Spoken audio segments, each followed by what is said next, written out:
And welcome back. This week I wanted to talk a little bit about Trove. It's a new MMO just released by Treon, and yes, I still vomit a little bit when I say that name as well, but hold out for a second because this game is actually kind of decent.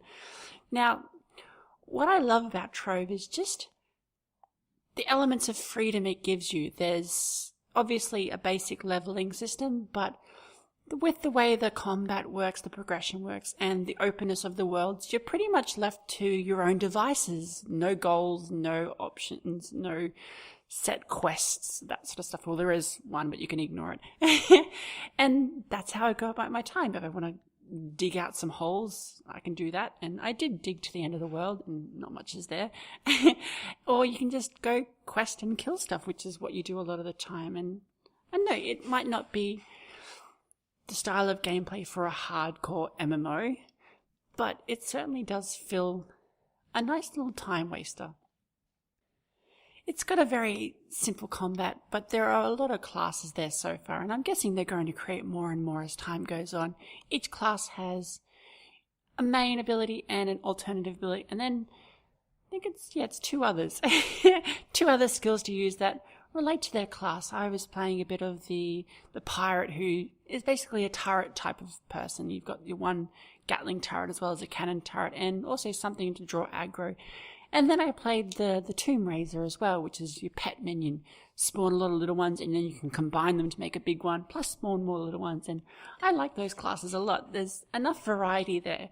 And yes, you keep on playing with the same skills and the same class over and over and over again, repeating the same sort of dungeons, killing the same sort of mobs, repeating the same tactics over and over again. But for some reason, I don't get bored of it as much as, say, a regular MMO where you're grinding out quests, spamming the same skills. Maybe that's because of the freedom, like I said earlier, but it works. One thing that has to be said, it's quite an easy game. Well, I found it easy as well. Even the later levels don't provide that much difficulty to me, and to be honest, that's kind of what I wanted out of it anyway. I'm not here for a serious MMO. I'm here just to play around, muck around, and have some fun. And that's what you do. There's a good progression sense through the worlds. Depending on your level, it recommends certain worlds and certain areas to go to. And even when you're in a world and you approach a certain dungeon, it might flash up, a certain difficulty there. So you can be aware of what you're doing. And I found the leveling quite quick as well. In a day, I got my pirate up to, I think, about 10. And then the XP boost came on the weekend, and the Tomb Raiser went up as well. So it's not that hard to level up your characters. There is a lot more. You can go to level 20 on them. And the gear states have this progression as well, where you can get them to greater rarities. And you can upgrade them with a certain resource to put them higher and higher and higher as well, which is another way of upgrading your skills. It's simple, but it works. And that's basically what Trove is about. It's simple, it's freedom, and it works. The rest of the game, it's a horizontal gold mine. There's so many things to collect. There's a lot of materials to craft your own stuff. You've got a base building aspect, your own personal world that you kind of take with you through the world, and whenever you find a plot, you can drop it down, craft some more, do what you need to do. There is a lot of items to find out there as well. Every boss or some monsters drop certain items, and then you can take them back to your base. Use this refining process, and it also collects the visual model for them as well. And you keep this huge collection of visual models for your hat, your face mask, and your weapon.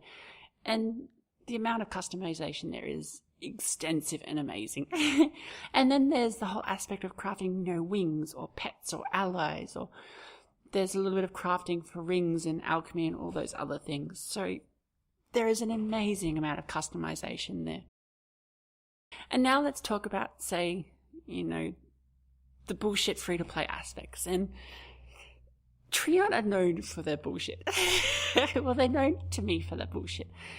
But surprisingly, I didn't find Trove that offensive. It flashes up their store screen every time you open up, which is kind of annoying.